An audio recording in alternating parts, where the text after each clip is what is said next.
ఏ రోజైతే దేవుని ప్రత్యక్షత అతనికి వచ్చిందో ఆ రోజు దేవుడు కోరుకున్నాడు. ఏమని కోరుకున్నాడో తెలుసా అండి? ఇతడు యథార్థవంతమైన సేవ చేయగలుగుతాడని దేవుడు ఆ వ్యక్తిని పిలుచుకున్నాడు. ప్రియులారా, దేవునికి మహిమ కలుగును గాక.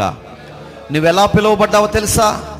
ఏ రోజైతే దేవుడు నిన్ను చూశాడో, తల్లి గర్భములో పిండముగా రూపించాడో, అప్పటి నుంచి దేవునికి నీ మీద మనస్సుంది.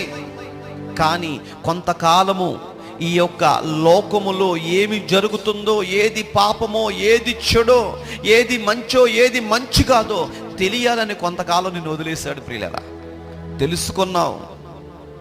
తెలుసుకున్న తర్వాత రెండవ పర్యాయం ప్రభువు నీ దగ్గరకు వచ్చి నువ్వు నాకు సేవ చేయాలని పిలిచాడు.